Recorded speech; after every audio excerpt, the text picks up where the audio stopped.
Let's begin by offering our respects to ISKCON founder Acharya and our preeminent Shiksha Guru, His Divine Grace, A.C. Bhaktivedanta Swami Srila Prabhupada.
Srila Prabhupada ki Jai. Om Ajnana-timirandasya Jnananjana Shalakaya Chakshurun Militam Yena Tasmai Shri Gurave Namaha. Nama Om Vishnu Padaya Krishna Prestaya Bhutale Srimate Bhaktivedanta Swamin Iti Namine. Namaste Saraswate Deve Gauravani Pracharine Nirvishesha Shunyavadi Paschatya Deshatarine. Shri Chaitanya Manobhishtam Stapitam Yena Bhutale Swayam Rupa Kadamahyam Tadati Swa Padantikam Vandeham Shri Guru Shri Yuta Padakamalam Shri Gurun Vaishnavamscha Shri Rupam Sagrajatam Sahagana Raghunatanvitam Tam Sajivam Sadvaitam Savadutam Parijana Sahitam Krishna Chaitanya Devam Shri Radha Krishna Padan Saha Gana Lalita Shri Vishakhanvitamscha. He Krishna Karuna Sindhu Dina Bandhu Jagatpate Gopesha Gopika Kanta Radha Kanta Namostute Tapta Kanchana Gaurangi Radhe Vrindavaneshwari Vrishabhanu Sute Devi Pranamami Hari Priye Vancha Kalpa Taruvyascha Kripa Sindhu Vyaevacha Patitanam Pavanebhyo Vaishnavebhyo Namo Namaha. Jai Shri Krishna Chaitanya Prabhu Nityananda Shri Advaita Gadadhar Shrivasadi Gaura Bhakta Vrinda. Hare Krishna Krishna Krishna Hare Hare Hare Rama Rama Rama Hare Hare. Om Namo Bhagavate Vasudevaya. Om Namo Bhagavate Vasudevaya. Om Namo Bhagavate Vasudevaya. Om Namo Bhagavate Vasudevaya. Om Namo Bhagavate Vasudevaya. Om Namo Bhagavate Vasudevaya.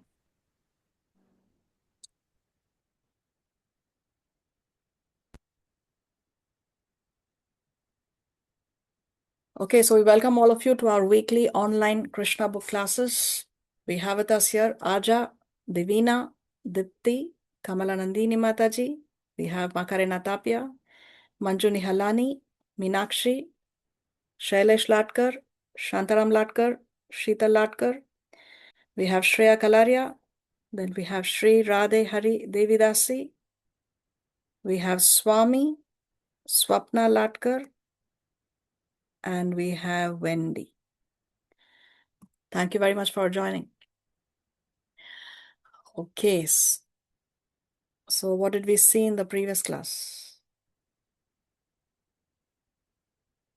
We talked about Hastinapur, right? And Draupadi basically talked about Akrura going to Hastinapur and conducting his mission about understanding how the Pandavas are being treated. So he goes and he meets all the characters involved, especially Dhritarashtra. He meets Kunti also, and he hears her plight, and he feels that she's a person who is surrounded by tigers, and the position is not very good. But then he tries to reassure her that her sons are very powerful, and uh, and then he speaks to Dhritarashtra. He tries to convince him to change his ways, but Dhritarashtra says that I cannot, I cannot do that, and Yes, he explains why. He tries to explain why. yes, very nice. So who sends him on that mission? Krishna, And was he successful in his mission? yes, No. Yes, he No. came back successful, no? So he was able to study the political situation, and he stayed there for many months actually to study the political situation over there, no? So Kunti Maharani and Vidura, they opened their, especially Kunti Maharani, she opened her heart out to him and she inquired about her family and other things. Yes, very nice. Okay.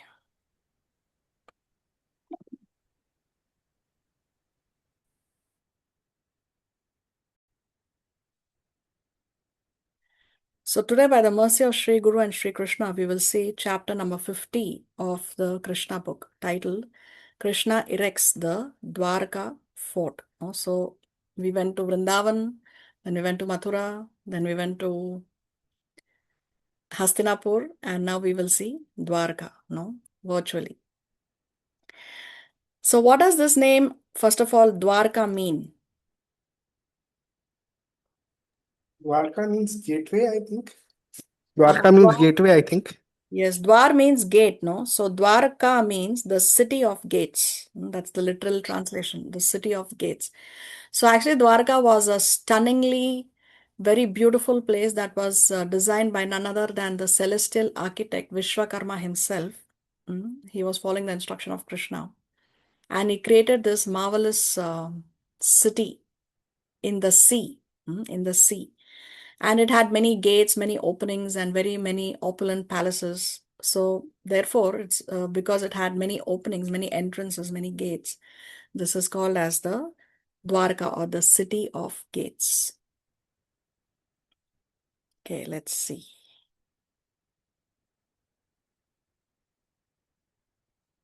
Upon Kamsa's death, his two wives became widows. What were the names of Kamsa's wives? Anybody remembers?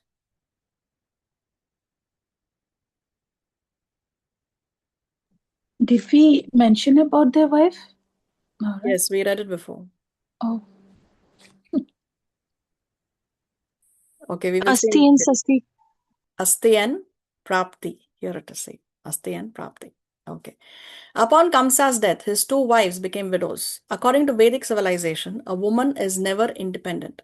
She has three stages in life. In childhood, a woman should live under the protection of her father.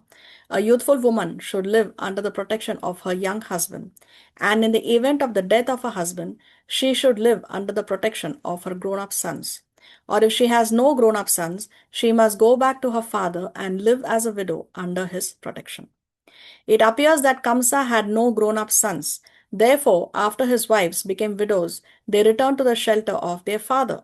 Kamsa had two queens, Asti and Prapti, and both happened to be the daughters of King Jarasandha, the lord of Bihar province, known in those days as Magad or Magadha. After reaching home, the two queens explained their awkward position following Kamsa's death. The king of Magadha, Jarasandha, was mortified on hearing of the pitiable condition of his daughters. When informed of the death of Kamsa, Jarasandha decided on the spot that he would rid the world of all members of the Yadu dynasty. He decided that since Krishna had killed Kamsa, the whole dynasty of the Yadus should be killed. So see here, the first paragraph speaks about how a woman should always live under protection. A woman is never independent. So this may appear controversial to some, especially in this age of Kali Yuga, where there is so much advertisement on women being independent. No, here Srila Prabhupada, he minces no words. He says a woman is never independent. Now, when he says that a woman should always be under protection, should live under the protection. First the father, then the husband, then the sons. So why? Why? So when something is protected, it means that that thing is very, very precious. No, if you have a very nice diamond piece of jewelry, are you going to keep it with your plastic items? No, right? Because it is precious. Therefore, you are going to keep it carefully, nicely protected, and not out in the open with other plastic items. So when Prabhupada says that women should be protected, is because women are very precious. Now, why are women precious? Because even Arjuna, he says in the Bhagavad Gita, no, that if all these warriors are killed in the battlefield, then it will lead to Varna Shankara. Varna Shankara means unwanted population. Now, what do you mean by Varna Shankara unwanted population is children who are born out of marriage with a different kind of consciousness, not within the religious principles. Why will that happen? Because women will be widowed, women will be alone, they will be without the protection of their sons, their fathers, their husbands, and therefore then there is a chance that women will become contaminated. They will get corrupted, and that will lead to having children out of marriage. Now, why would women become corrupted? Why would women become contaminated? Because women are more emotionally inclined than men. It's the nature. We may speak of man and woman equality, but we have to understand that they have different natures, and natures we cannot change. There may be some exceptions, one or two exceptions, but broadly speaking, statistically speaking, women are more emotionally inclined than the men. That's the nature of a woman. And when one is very emotionally inclined, the decisions are based more on emotions, based more on the heart than on the head. And therefore, it is easier for one to manipulate a woman than to manipulate a man. So actually, Vedic culture has divided the roles of men and women according to their natures, because women are more emotionally inclined. The Vedic duties given to women are having a child, bringing up a child, taking care of the family, cooking for the family, and maintaining peace and harmony in the house. No, and the Vedic system allots duties to a man to go out and work and earn the money so that the family is maintained. These are the primary duties of a man and woman based on their particular natures. Now, which of the two roles is more important as far as the future of the country, the future of the society is concerned? It's the duty of the woman. The role of a woman is more important than that of a man. Why? Because if she provides peace and harmony in the house, if she's cooking nice prasadam with good consciousness, everybody in the house is eating that food, and they are getting consciousness, they are getting health because of the food that is being cooked by the woman. Also, when she raises her children, she's instilling values in the children. Then those children are the future of the society. Those children are the future of the country. Those children are the future of the entire planet. So the role of a woman, in fact, is more important than that of a man. Therefore, because she is more important, therefore she should always be protected. So we should understand that just because Prabhupada writes that women should be protected, it does not mean that women are weak or not important. No, that's not what he's saying. He's saying that they should always be protected. So we should not misunderstand. Okay, so here now Kamsa's queens, now they have become widowed and now they have gone back to their father, King Jarasandha. So why is he called Jarasandha? What does that name mean? Sandha He means he was joined. he was joined. He was born of two pieces of two queens, and they were so mortified by two pieces that they threw the two pieces outside. And then there was uh, a Rakshas called Jara. She joined the two pieces into one, and that's why he was named after the demoness or the the Rakshasi Jara, and because she joined him, Sant, Jarasandh. Exactly, no? Very nice. So Jarasandha means that person who was joined by Jara. So Jara was a demoness who joined the two because the queens, as Shailesh said, the two queens gave birth to two halves of the child and they were born lifeless. So the king actually he was childless and he wanted to have a child, but when the child was born, he was born like that. So he ordered that the children should be just thrown in the forest. Jara happened to find the two halves and she joined them together. And then she brought him back to the king. And then he was very happy. And in honor of that, he named his son Jarasandha. Very nice. Okay, so now that Jarasandha sees that his daughters have become widowed, what is the decision he has taken? What does he want to do? He wants to attack Mathura, and Yes, he he wants to wants destroy all the Yadavas. yeah, he wants the whole dynasty of the Yadus should be killed. This is what is his plan. He began to make extensive arrangements to attack the kingdom of Mathura with his innumerable military phalanxes, consisting of many thousands of chariots, horses, elephants, and infantry soldiers. Jarasandha prepared 13 such military phalanxes to retaliate the death of Kamsa.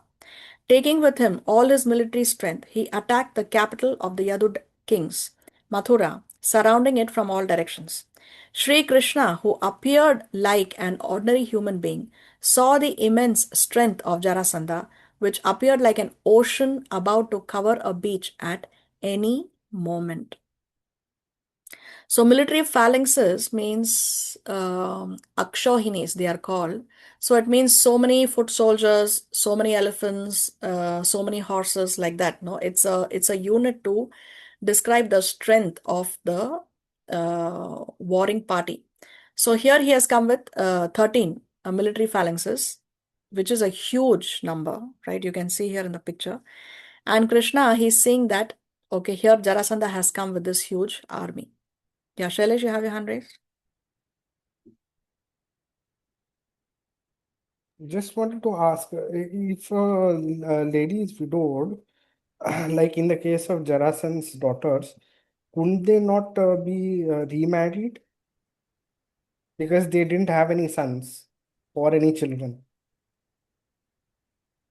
So again, in extraordinary situations, you have to see time, place, and circumstances, and also what the elders say, what the priests say, and the elders have to take a decision. So that's how Vedic system works. But recently, they have become widowed, so they have come to their father. That's the scene. Whatever happens will have to happen later, but there is no description. We don't know what happened. But for now, recently he has passed away, so the daughters have come to their father. Okay.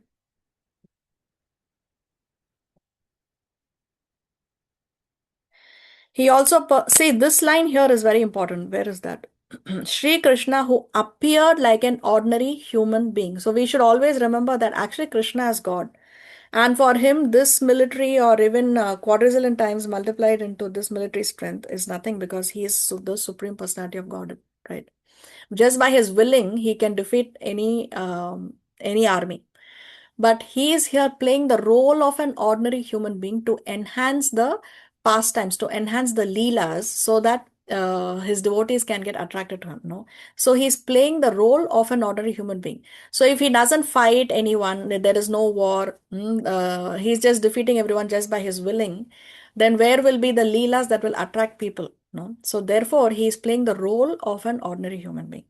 He appeared like an ordinary human being. That doesn't mean that he is an ordinary human being. Okay, he also perceived that the inhabitants of Mathura were overwhelmed with fear. He began to think within himself about his mission as an incarnation and how to tackle the present situation before him. He thought that since he was not going to conquer the kingdom of Magadha, to kill the king of Magadha, namely Jarasandha, was useless. His mission was to diminish the overburdening population of the whole world. Therefore, he took the opportunity to face so many men, chariots, elephants, and horses. The military strength of Jarasandha had appeared before him, and he decided to kill the entire force of Jarasandha so that he would go back and reorganize his military strength. So, Does Krishna want to kill Jarasandha right away? No, No. Why? What's the reason? because he does not want to, he does not want to take over the kingdom of Magad. And secondly, he also understands that if he lets Jarasandh go, then he'll bring back more like-minded people with him, and it'll be easier for him to get rid of them because they'll all be at the same place. Right. So Jarasandha, he was gathering all these demoniac forces to attack Krishna. So Krishna is thinking that if I kill Jarasandha, then how will he bring more forces in the future? No. So what Krishna does, as we will read in this chapter, is he kills all these forces, only he leaves Jarasandha. So Jarasandha goes back, again he gathers a huge army, again he attacks Krishna. So again Krishna does the same thing over and over again. Actually, he does it 17 times. 17 times. One would think that one can learn the lesson, but Jarasandha didn't learn the lesson. No, for 17 times we see in this chapter he attacked Krishna, and then again there is an 18th time, but then there is something else that happens at the 18th time that we will see later. So yeah, Krishna, he knows how to adjust according to time, place, and circumstances. No, Krishna is not about just brute force, showing his strength. Okay, I kill you, I finish you, you're attacking me, now you're gone. No, Krishna, he strategizes. No, he uses his strategy and adjusts according to time, place, and circumstances. While Lord Krishna was thinking in that way, two beautiful chariots, fully equipped with drivers, weapons, flags, and other paraphernalia, arrived from him from outer space. Krishna saw the two chariots before him and immediately addressed his elder brother, Balaram, who is also known as Sankarshana. My dear elder brother, best among the Aryans, you are the lord of the universe, and specially you are the protector of the Yadu dynasty. The members of the Yadu dynasty sense great danger before the soldiers of Jarasandha, and they are very much aggrieved. Just to give them protection, your chariot is also here, filled with weapons. I request you to sit on your chariot and kill all these soldiers, the entire military strength of the army. The two of us have descended on this earth just to annihilate such unnecessary bellicose forces and give protection to the pious devotees. So we have the opportunity to fulfill our mission. Please let us execute it. Thus Krishna and Balaram, the descendants of Dashara, decided to annihilate the 13 military companies of Jarasandha. So these two chariots have come down, and Srila Vishwanath Chakravarti Thakur says that they have actually come from Vaikuntha. Directly from Vaikuntha, these chariots have come with all that is required to fight the war. No? The chariot drivers are there, the weapons are there, and all kinds of paraphernalia are there. Okay, and Krishna is addressing his brother by which name in this paragraph? Sankarshan. Sankarsana. Sankarshan. What does that name Sankarshan mean?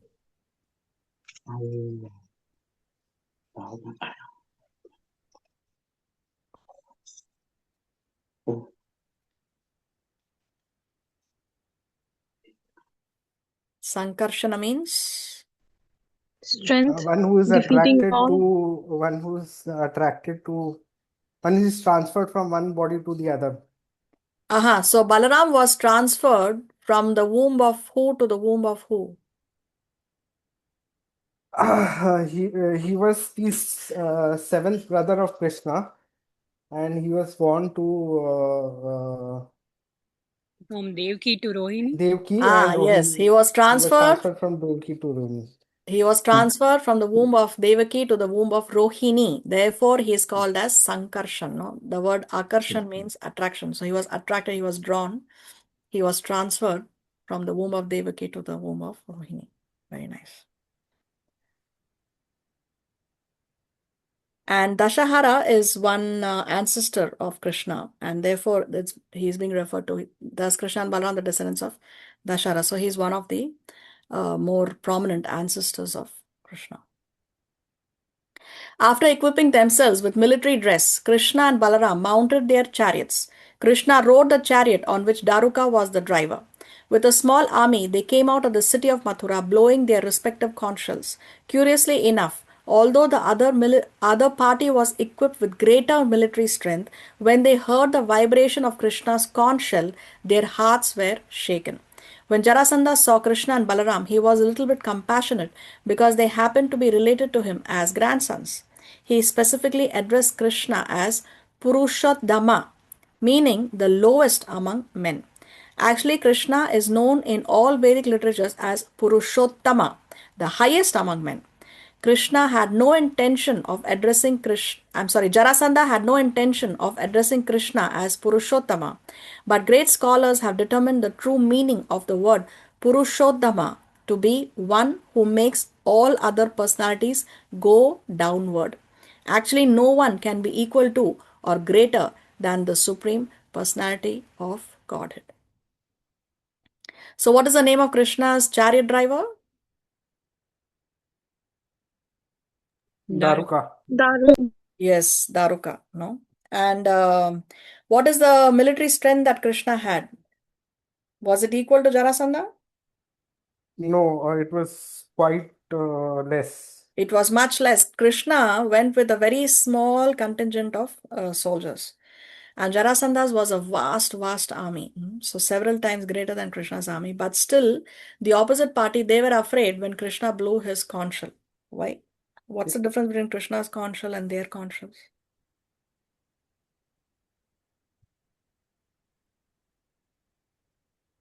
Krishna's consciousness is transcendental. So what do you mean it's transcendental? So it goes beyond the material world. Okay, so So it creates fear in the hearts of men who are why? Those who are opposed to Krishna. Because they are demons, they are afraid. No, if one is a devotee, then one will not be afraid. But because they are all demons, therefore they were afraid when Krishna blew his transcendental conch shell. The same thing happened even in the Mahabharata war. No, when the Pandavas blew their conch shells, it instilled fear in the hearts of the Kauravas. This is the Panchajanya, right? Yes, that's the name of Krishna's conch shell. I assume he is using the same conch shell. I don't know. There is no name mentioned. But that's the name. Panchajanya is the name of Krishna's conch shell.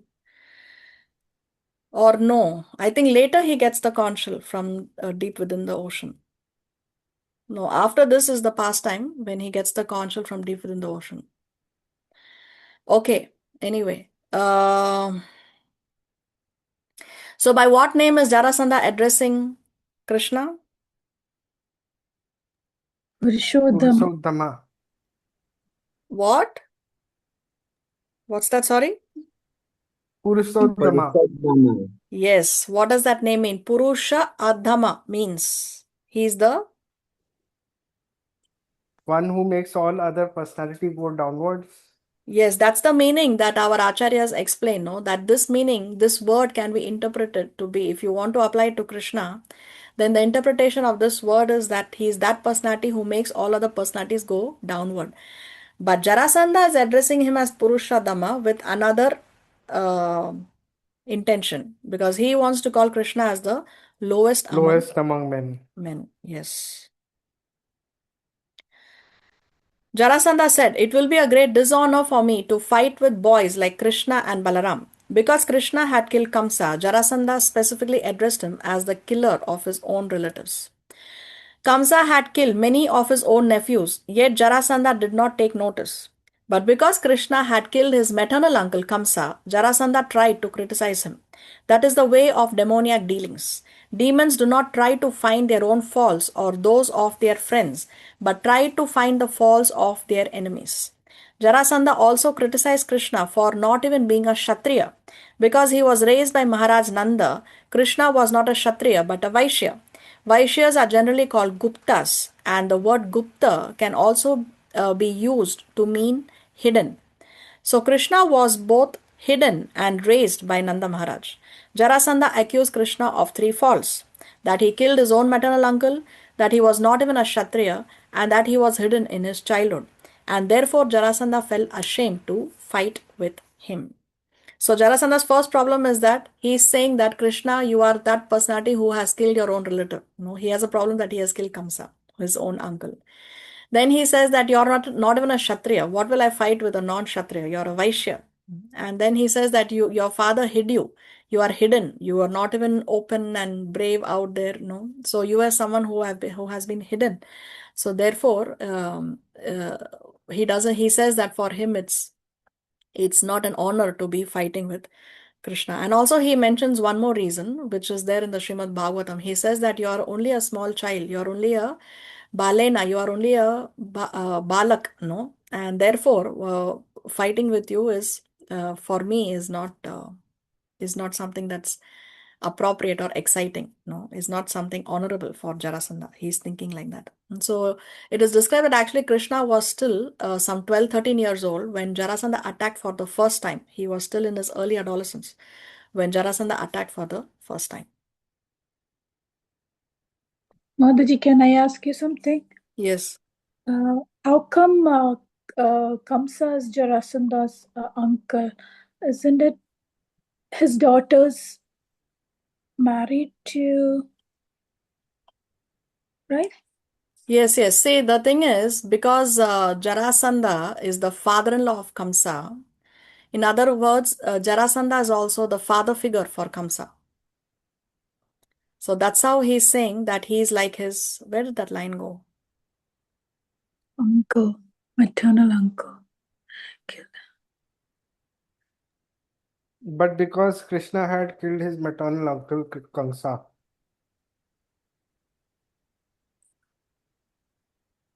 Krishna had killed Krishna had his killed his maternal. own maternal uncle. No, Okay, Krishna has okay. killed his own maternal uncle, not Jarasandha's maternal. He has killed his own maternal uncle.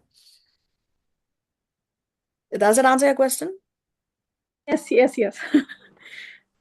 But previously, somewhere we read here, what I was talking about was this.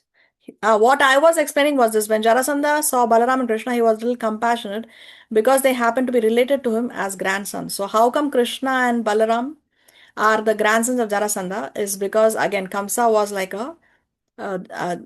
Jarasandha is the father figure for Kamsa, and Krishna and Balaram are Kamsa's sister's children. In other words, they are like his own children. So therefore, Jarasandha is like a father figure for Krishna and Balaram. I thought you were asking about this. Okay. Anyway, next he turned towards Balaram and addressed him. You, Balaram, if you like, you can fight along with him. And if you have patience, then you can wait to be killed by my arrows. Thus you can be promoted to heaven. It is stated in the Bhagavad Gita that a Kshatriya can benefit in either of two ways while fighting. If a Kshatriya gains victory in the fight, he enjoys the results of victory. But even if killed, he is promoted to the heavenly kingdom. So after telling Krishna all these things, all the problems that he has with Krishna, which we just mentioned, now he's addressing Balaram. And somehow he thinks Balaram would be a better person to fight with. So he's telling Balaram that you can fight and then you can wait to be killed by my arrow. So Jarasandha is already concluding that actually Balaram will be killed by him. No. And he's saying that you will be promoted to heaven. So this is what Shastra states, and this is also another reason that Krishna gives to Arjuna why he should fight the war. So Krishna explains to Arjuna in the Bhagavad Gita that for you it's a win-win situation. If you fight the war and you win the war, you can enjoy the kingdom. If you fight the war and you lose the war and you die on the battlefield, then you can attain heavenly planets. So it's a win-win situation for you, O Arjuna, why you should fight this war. No? So if a Kshatriya, he dies on the battlefield because he's dying executing his prescribed duty, then he can attain heavenly planets. So this is what Jarasandha is telling Balaram. Yeah, Shailesh, you have your hand raised? Is this still applicable, or was this only applicable till Dwapar Yuga?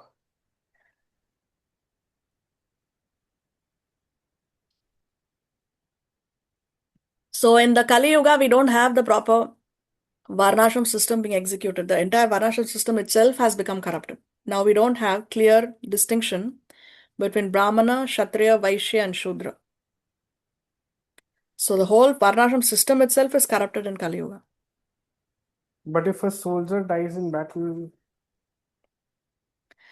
So if a soldier dies in battle, then is he, there are so many factors, no? Is he leading his life exactly how a Kshatriya should lead the life, other than the fighting, but the rest of his duties, is he fulfilling? Because Kshatriyas have other duties as well, not only fighting the war. So if he is leading the rest of his life exactly like a Kshatriya, which is very little probable in Kali Yuga, then maybe, who knows? I don't know. But and the Kali Yuga rule is that the Varnashram system is corrupted in Kali Yuga. And anyway, the idea is not not to go to heaven. The idea is to go beyond heaven. After hearing Jarasandha speak in that way, Krishna answered, "My dear King Jarasandha, heroes do not talk much. Rather, they show their prowess. Because you are talking a great deal, it appears that you are assured of your death in this battle. We do not care to hear you any longer, for it is useless to hear the words of a person who is going to die or of one who is very distressed." To fight with Krishna, Jarasandha surrounded him from all sides with great military strength. As the sun appears covered by cloudy air and dust, Krishna, the supreme sun, was covered by the military strength of Jarasandha. Krishna's and Balaram's chariots were marked with pictures of Garuda and palm trees, respectively. The women of Mathura all stood on top of the houses, palaces, and gates to see the wonderful fight. But when Krishna's chariot was surrounded by Jarasandha's military force and was no longer visible to them, they were so frightened that some of them fainted. Krishna saw himself overwhelmed by the military strength of Jarasandha. His small army of soldiers was being harassed, so he immediately took up his bow named Saranga. So who has fainted?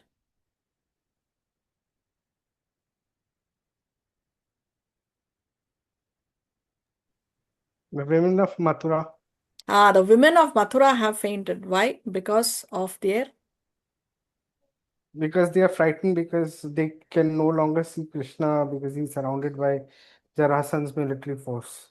So when you're fearful of such a situation, it shows that they are overtly attached to Krishna. No, they really love Krishna. Therefore, they are fearing that Jarasandha's army or Jarasandha may harm Krishna. So that shows that they are so deeply attached to Krishna. Okay, what is the name of Krishna's bow? Saranga. Saranga. And Jarasandha's army surrounding Krishna from all sides is compared to what? What's the analogy here in this text?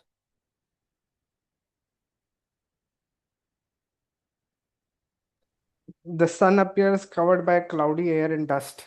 Exactly, no? So even though sometimes clouds or air and dust may cover the sun, still the sun is the sun. Nobody can harm the sun. So in the same way, although Jarasandha's army may appear to have covered Krishna, still Krishna is the supreme personality of Godhead. So this is the analogy. Very nice. He took his arrows from their quiver, and one after another he set them on the bowstring and shot them towards the enemy. They were so accurate that the elephants, horses, and infantry soldiers of Jarasandha were quickly killed. The incessant arrows shot by Krishna appeared like a whirlwind of blazing fire, killing all the military strength of Jarasandha. As Krishna released his arrows, all the elephants gradually began to fall, their heads severed by the arrows. Similarly, all the horses fell, their necks severed, and the chariots fell also, along with their flags and the fighters and drivers on the chariots. Almost all the infantry soldiers fell on the field of battle, their heads, hands, and legs cut off. In this way, many thousands of elephants, horses, and men were killed, and their blood flowed just like waves of a river. In that river, the severed arms of men appeared like snakes, and their heads like tortoises. The dead bodies of the elephants appeared like small islands, and the dead horses appeared like sharks. By the arrangement of the supreme will, there was a great river of blood filled with paraphernalia. The heads and legs of the infantry soldiers floated just like different kinds of fish The hair of the soldiers floated like seaweed and moss, and the floating bows of the soldiers resembled waves of the river. And all the jewelry from the bodies of the soldiers and commanders seemed like many pebbles flowing down the river of blood. Lord Balaram, who is also known as Sankarshana, began to fight with his club in such a heroic way that the river of blood created by Krishna overflooded. Cowards became very much afraid upon seeing the ghastly and horrible scene, and heroes began to talk delightedly among themselves about the heroism of the two brothers. Although Jarasandha was equipped with a vast ocean of military strength, the fighting of Lord Krishna and Balaram converted the whole situation into a ghastly scene far beyond ordinary fighting. Persons of ordinary merit cannot estimate how it could be possible, but when such activities are accepted as pastimes of the Supreme Personality of Godhead, under whose will everything is possible, then this can be understood. The Supreme Personality of Godhead creates, maintains, and dissolves the cosmic manifestation merely by His will. For Him to create such a vast scene of devastation while fighting with an enemy is not so wonderful. And yet, because Krishna and Balaram were fighting with Jarasandha, just like ordinary human beings, the affair appeared wonderful. So, see what Srila Prabhupada is explaining here is it's not so wonderful, it's not so great for Krishna to fight all this vast army and defeat them. Why? Because for Krishna, he can do that just by willing to do it, no, just by his desire to do it, it can be done. He doesn't have to actually go and shoot the arrows to kill them, no, because he's just creating, maintaining, and destroying universes, huge universes, just by willing, just by his desire to do it. He's doing that, no, he doesn't have to actually go and put in the hard work.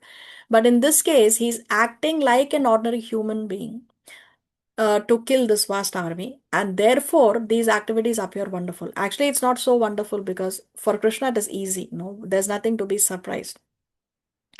But because he wants to enact pastimes, leelas, therefore, and because he's doing it like an ordinary human being, therefore these activities become wonderful. When all the soldiers of Jarasandha had been killed and he was the only one left alive, certainly he was very much depressed. Sri Balaram immediately arrested him with great strength, just as one lion captures another. But while Lord Balaram was binding Jarasandha with the rope of Varuna and ordinary ropes also, Lord Krishna, with a great plan in mind for the future, asked Lord Balaram not to arrest him. Krishna then released Jarasandha. As a great fighting hero, Jarasandha was ashamed and he decided that he would no longer live as a king but would resign from his position in the royal order and go to the forest to practice meditation under severe austerities and penances. So, what do you think? What Jarasandha wants to do, is it right or it is wrong?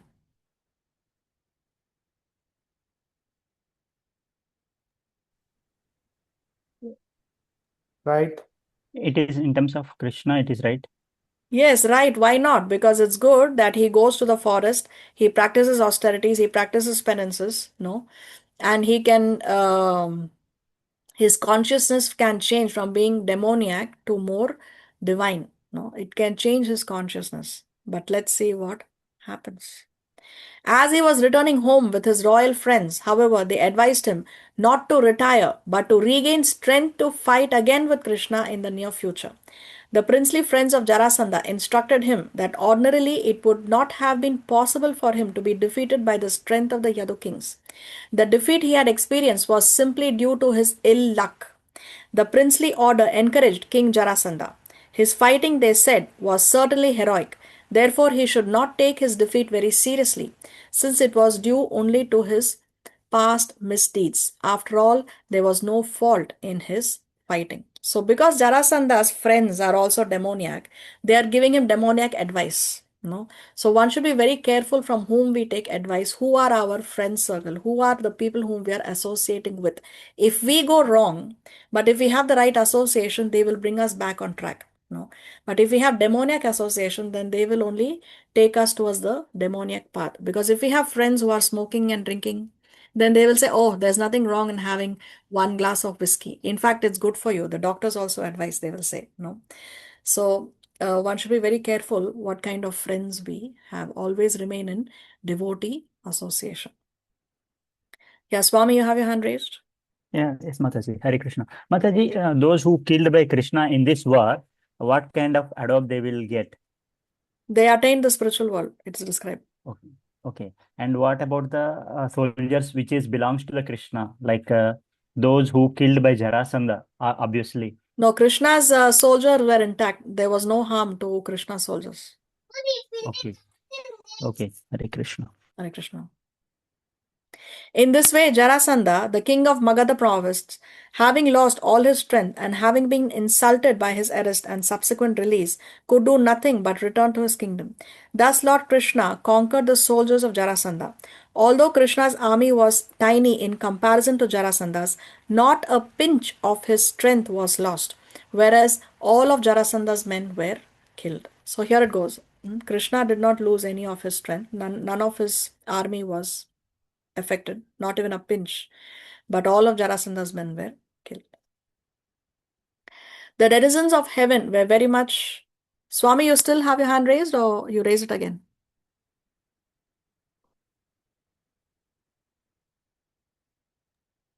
Okay. No. Okay. The denizens of heaven were very much pleased, and they offered their respects by chanting in glorification of the Lord and showering him with flowers, accepting the victory with great appreciation. Jarasandha returned to his kingdom, and Mathura city was saved from the danger of imminent attack.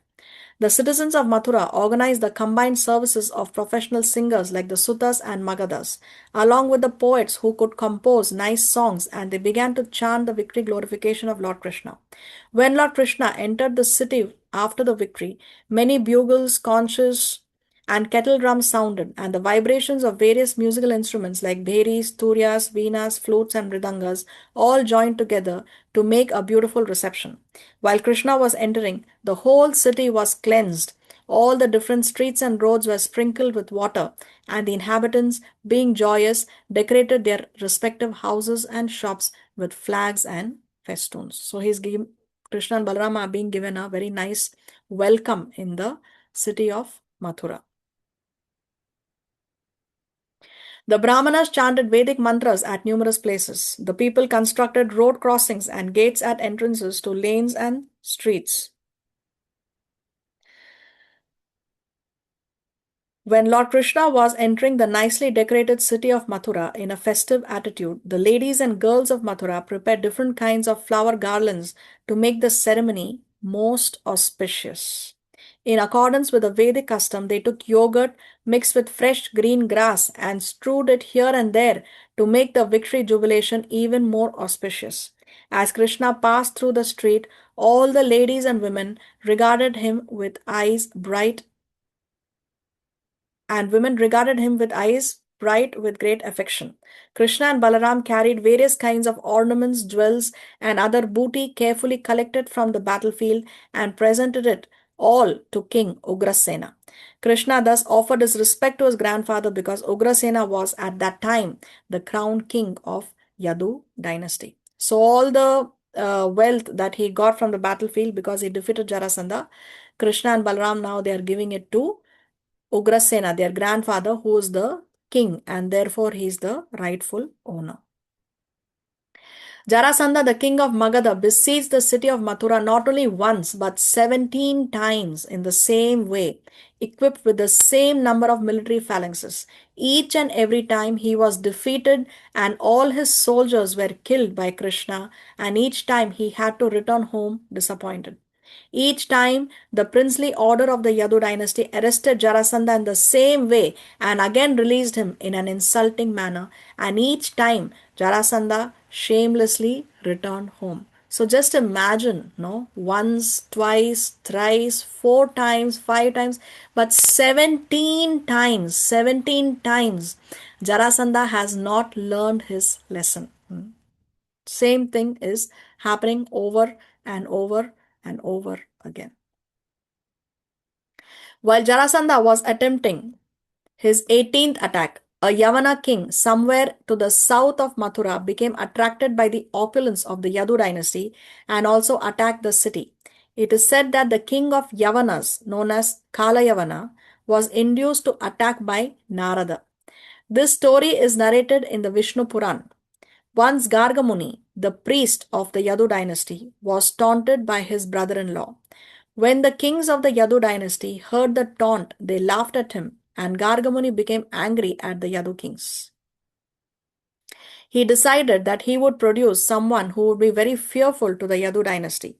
So he pleased Lord Shiva, and he received from him the benediction of a son. He begot this son, Kalayavana, in the wife of a Yavana king.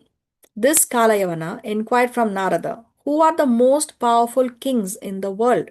Narada informed him that the Yadus were the most powerful. Thus informed, Kalayavana attacked the city of Mathura at the same time that Jarasandha tried to attack it for the 18th time. Kalayavana was very eager to declare war on a king of the world who would be a suitable combatant for him, but he had not found any.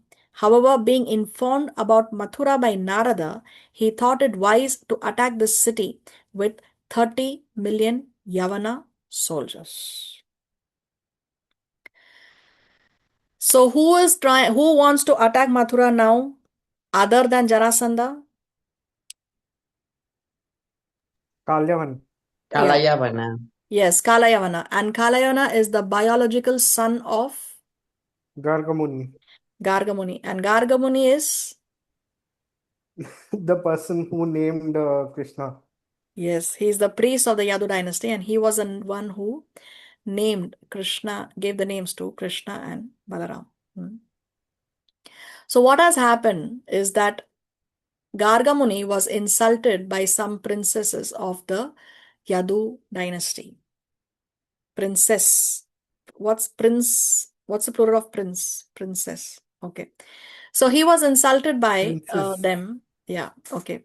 So he was insulted by them, and therefore now he wants to have a son who can defeat the Yadavas. And that's how Kalayavana was born. So this Yadava king, he was childless. I'm sorry, not Yadava, Yavana. So Yavana, the word Yavana means that person who has deviated from Vedic principles. So anyone who's leading a sinful life, meat eating, intoxication, illicit sex, and gambling, he is a Yavana. He has deviated from the Vedic principles. So there was this Yavana king who was childless, and so he requested Garga Muni to impregnate his wife. So he is the biological father. Garga Muni is the biological father of Kalayavana. And this Kalayana, he was so powerful that whenever he was fighting with others, he was not having a good fight, no? So he was not enjoying the fight. So he asked Narada, who is the most powerful person? And Narada Muni said it is Vishnu. The Yadus. The Yadus. The Yes, he Yadus. said that the Yadus are the most powerful on the planet currently. So therefore, he decides to attack Mathura. Okay. So is it a matter of concern?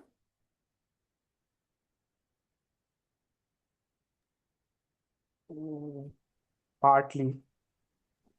From the external angle of vision, yes, it's a matter of concern because Jarasandha has a huge army and so has Kalayana. With how many soldiers he wants to?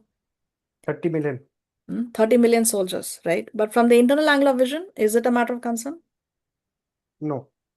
No, because again, Krishna is the supreme personality of Godhead. So it is described that Garga Muni, when he was insulted, he was ridiculed. He had the desire that to have a son who will bring terror to the Yadavas. He wanted a son who will bring terror to the Yadavas. So he worshipped Lord Shiva. And he worshipped Lord Shiva for 12 years. And how did he worship him? What austerity he did? He only ate powdered iron for 12 years. Only eating powdered iron for 12 years. He had the desire to have a son who will strike terror to the Yadavas. This was his thing. And therefore, Kalayavana was begotten. The word Kala means black. No, so this Kalayana had a black complexion. Why? Because he was conceived by eating iron powder, no, which is black color. So therefore, he had that complexion black. That's why he was called as Kala Yavana. Kala means black, and Yavanam is person who has deviated from the religious principles. Okay, when Mathura was thus besieged, Lord Sri Krishna began to consider, in consultation with Baladev, how much the Yadu dynasty was in distress, being threatened by the attacks of two formidable enemies, Jarasandha and Kalayavana. Time was growing short. Kalayavana was already besieging Mathura from all sides, and it was expected that the day after next, Jarasandha would also come, equipped with the same number of divisions of soldiers as in his previous 17 attempts. Krishna was certain that Jarasandha would take advantage of the opportunity to capture Mathura, when it was also being besieged by Kalayavana. He therefore thought it wise to take precautionary measures for defending against an attack upon Mathura from two strategic points. If both Krishna and Balaram were engaged in fighting with Kalayavana at one place, Jarasandha might come at another to attack the whole Yadu family and take his revenge. Jarasandha was very powerful, and having been defeated 17 times, he might vengefully kill the members of the Yadu family or arrest them and take them to his kingdom. Krishna therefore decided to construct a formidable fort where no two-legged animal, either man or demon, could enter. He decided to keep his relatives there so that he would then be free to fight the enemy. It appears that formerly Dwaraka was also part of the kingdom of Mathura. In Srimad Bhagavatam, it is stated that Krishna constructed the fort in the midst of the sea. Remnants of the fort Krishna constructed still exist in the bay of Dwaraka. So we know that Dwaraka was submerged in the waters later. And even now there are expeditions that you can go under the water and see the remains of this beautiful Dwaraka fort. An entire city was constructed by Krishna in the middle of the sea. Why did he do that? Because he wanted his relatives, his family to be safe. Not that these demons, Jarasandha comes and attacks his family members. So he wants to keep them safe. So what he does is he creates this fort in the middle of the sea for their safety. Krishna first of all constructed a very strong wall covering 96 square miles, and the wall itself was within the sea. It was certainly wonderful and was planned and constructed by Vishwakarma. No ordinary architect could construct such a fort within the sea, but an architect like Vishwakarma, who is considered to be the engineer among the demigods, can execute such wonderful craftsmanship anywhere in the universe. If huge planets can float in weightlessness in outer space by the arrangement of the Supreme Personality of Godhead, surely the architectural construction of a fort covering 96 square miles within the sea was not very wonderful. So who's the chief architect of this Dwarka? Vishwakarma. Vishwakarma. Was Vishwakarma an ordinary architect? No, No. he's the architect of the demigods. Yes. And what other things he has constructed? He constructed that mahal which where In Mahabharata. yeah where the Indraprastha. Pandavas and He constructed Indraprastha. Yes, he constructed Indraprasth for the Pandavas, no? So this comes in the Mahabharata. What else? Very important for the Vaishnavas.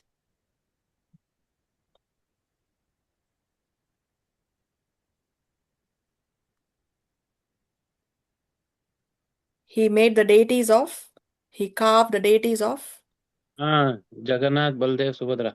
Exactly, yes, very nice. He was the one who carved the deities of Jagannath, Baladev, and Subhadra. So there is a whole story how these deities were carved and why they appear to be incomplete. No, their hands are stretched out. They don't have limbs. Their body is only till the waist. They have Jagannath has big eyes. They don't have. There is no neck. No, so it's a very unique form, Jagannath, Baladev, and Subhadra. So it was Vishwakarma who actually carved the deities. Very, very important for us Vaishnavas. Okay. It is statement in Srimad Bhagavatam that this new well-constructed city developed within the sea had regular planned roads, streets, and lanes. There were also well-planned parks and gardens filled with plants known as kalpa vrikshas or desire trees. These desire trees are not like the ordinary trees of the material world. The desire trees are found in the spiritual world. By Krishna's will, everything is possible, so such desire trees were planted in Dvāraka, the city constructed by Krishna. The city was also filled with many palaces and gopuras or big gates. These gopuras are still found in some of the larger temples. They are very high and constructed with fine artistic skill.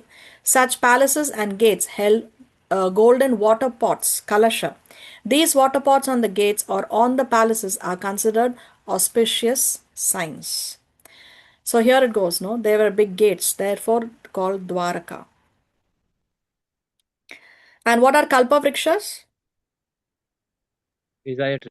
Desire So what do you trees. mean by desire tree? It They will manifests give all you the whatever you want.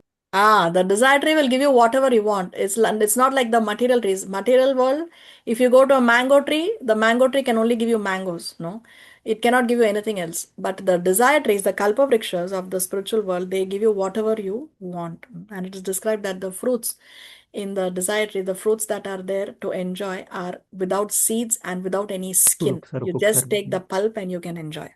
Like that are the fruits, the trees in the spiritual world. So here in Dwarka, Krishna has filled the gardens and parks with these kalpa vrikshas or these desire trees.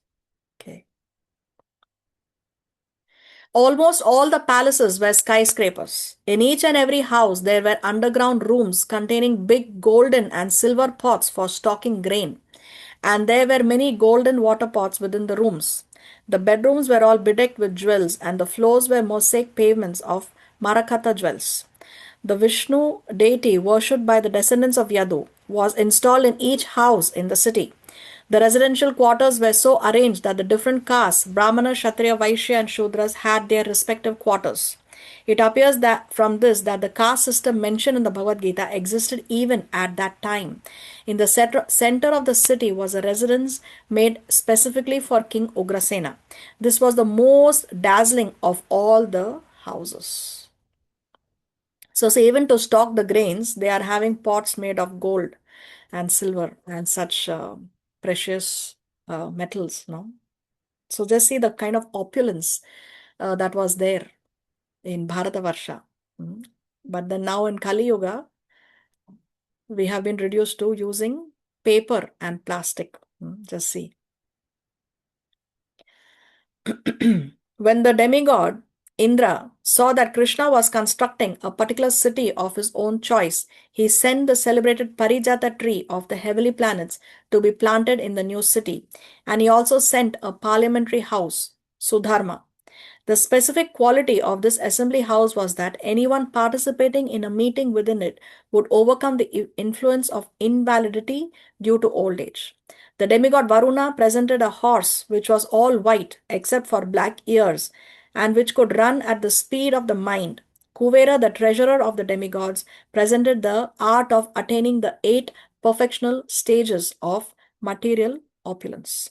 So different demigods have given different gifts to Krishna for his Dvaraka. So this Parijata tree is also a desire tree. Desire trees are in the spiritual world, but even Indra in his heavenly planet, in heaven, he has a Parijata tree, which is also a desire tree. So he is giving that to Krishna as a gift.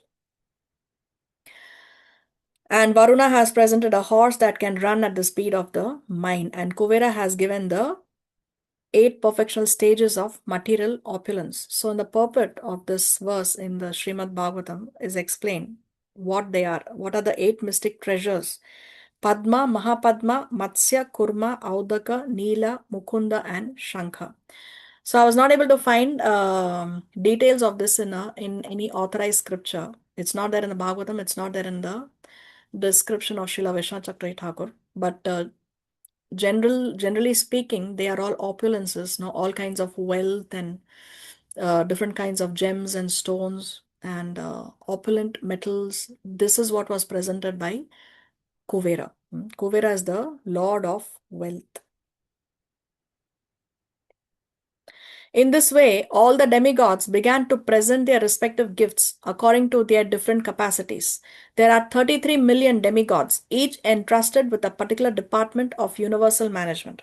All the demigods took the opportunity of the Supreme Personality of Godhead's constructing a city of his own choice to present their respective gifts, making the city of Dvārakā unique within the universe. This proves that while there are undoubtedly innumerable demigods, none of them is independent of Krishna. As stated in the Chaitanya Charitamrita, Krishna is the Supreme Master and all others are his servants. So all the demigods took the opportunity to render service to Krishna when he was personally present within this universe.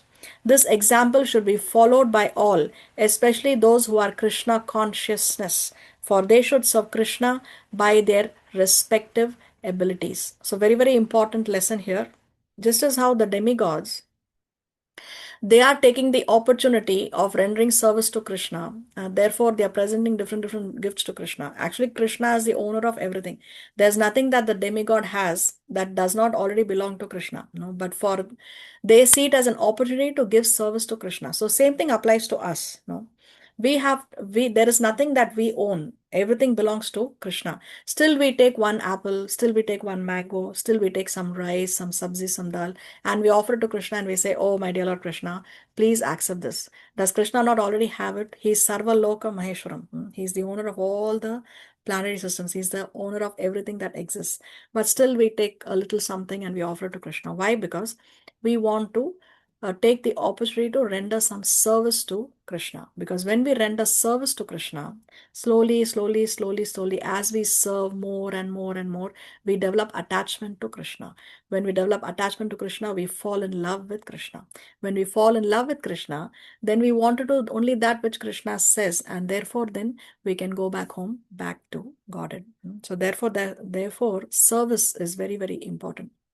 If you see across his purports, Srila Prabhupada in all his books, he translates bhakti as devotional service. He doesn't translate bhakti as devotion. He translates bhakti as devotional service, because where there is bhakti, there has to be service. There cannot be bhakti without seva. There cannot be bhakti without service. So service is very, very important. And how should we serve Krishna? By our respective abilities. Whatever ability we have, using our ability, we can serve Krishna. Krishna is not saying do the best. No.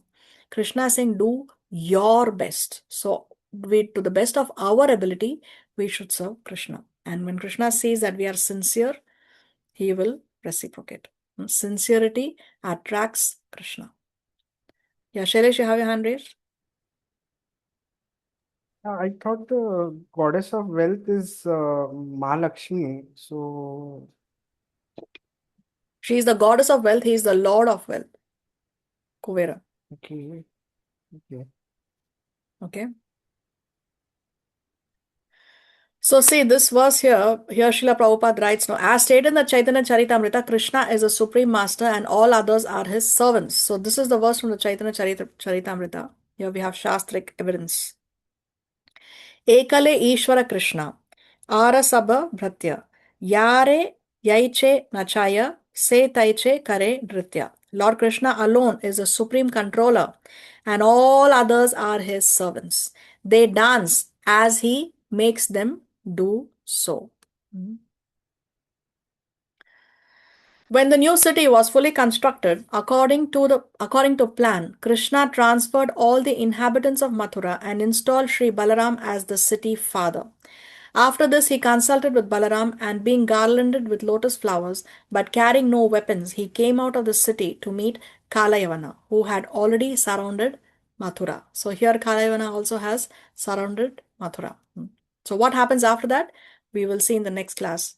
How Krishna wants to fulfill the promise that Lord Shiva gave. What was the promise? What was the boon that Gargamuni asked from Lord Shiva? Who remembers? And wants the a, dynasty. he Someone who wants will defeat all the Yadavas. Let's see the exact he words. wants a son. Son who can defeat all the Yadavas. Who can defeat all the Yadavas? And the Yadu dynasty. Huh? And the Yadu dynasty. The king, Saga. the son should end the Yadu dynasty, right? Something like that. He wanted a son who will bring terror to the Yadavas. Only 12. Okay. Yeah, those were the lines. May I have a son who will bring terror to the Yadavas. Now, if Krishna is going to destroy him, will the prophecy of Lord Shiva be fulfilled? No. No, right? So therefore, Krishna is not going to directly kill Kalayavana, but that we will see in the next chapter if Krishna so sanctions. Thus ends the Bhaktivedanta purport of the 50th chapter of Krishna. Kṛṣṇa erects the Dvārakā fort. On that note, by the mercy of Sri Guru and Sri Krishna, we come to the end of today's presentation. Srila Prabhupada ki Jai. Jai. Do we have any questions or comments?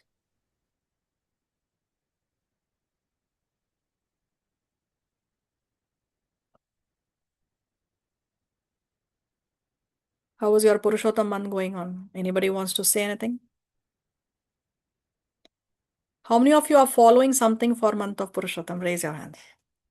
Something you are doing for Purushottam. Shailesh, I can see you. Anybody else? All your cameras are off. Wendy, very nice. Aja, very nice.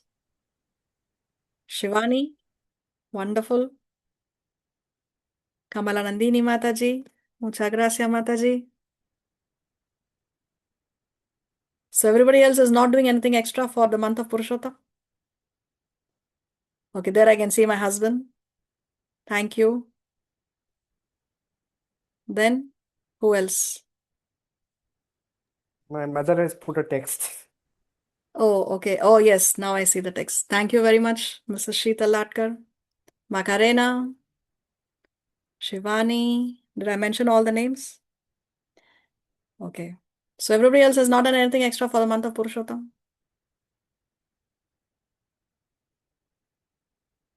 Lavina, very nice. I do, but Okay. not regularly. You can not regularly. It's very important that it is regular. No, if you water the plant sometimes and sometimes you don't water the plant will not grow very nicely. So for the plant of the seed of bhakti to grow nicely, it has to be every day, constant, very important. So try to do whatever days are left over now. Still there is time. Still there is time. Yeah, there's 15 days more. 15 days more. Till 15th till 15th we can do. 15th is a time Yeah. when so still there is time. Please do take advantage. Take advantage. If there is a sale in the mall, no, you get everything for 1,000 the price. 1,000 the price, the mall will be full. So this is the same thing. Whatever austerity we do here in the month of Purushottam, you get 1,000 times the benefit. So why not take advantage? Why not take advantage? Please take advantage. Please take advantage. Okay. Still there is time. Sure.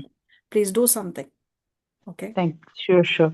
Offer ghee Thank you. lamps, chant the holy names. This is for everybody. I'm saying this for everyone. Offer your ghee lamps, chant the holy name. You can recite the prayers. Yeah, I do the chanting every day I do. Oh, every day you're chanting? Yes. Wow. That is without fail. Chanting is. Okay. Very nice. Okay. Shreya also. Thank you, Shreya. Vivansh, I can see your hand raised. Very nice. All right. Are we ready for the exam? Yes. Thank you. Okay, let me share the link.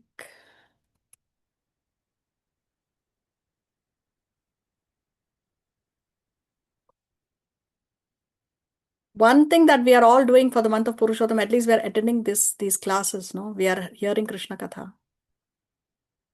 That is devotional service as well.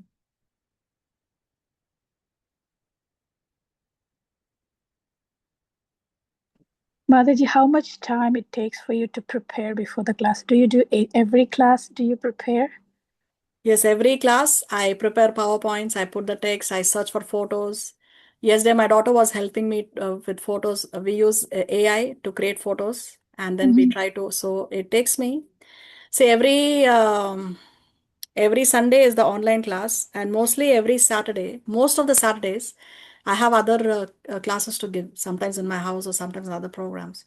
So my average is 2 classes a week. So I prepare during the week. I prepare for the weekend. So it takes me an average of 3 days is the average for each class.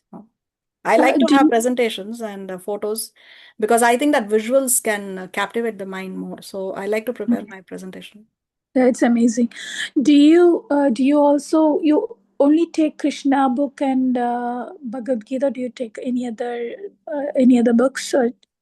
Yeah, I see the commentary of Srila Vishwanath Chakravarti Thakur. I have his commentary, that book. That also I refer when I prepare for the classes. No, do you give classes other than Krishna book? No. For now, I have this class and I have other programs in the house. But online, it's this class and children's class I started for the kids. Oh, But okay. online is this, and yeah, I don't have any other classes. Thank you. You're welcome. Okay, your exam link is in your chat right now. So does this session qualify as a satsang? Yes, why not? It's Krishna Katha, you're hearing. No, so it's devotional service. Even attending these classes is a devotional service. Yeah.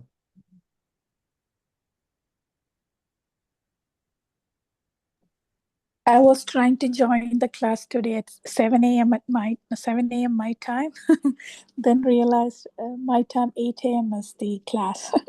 Oh, okay. So the clock has changed in your country?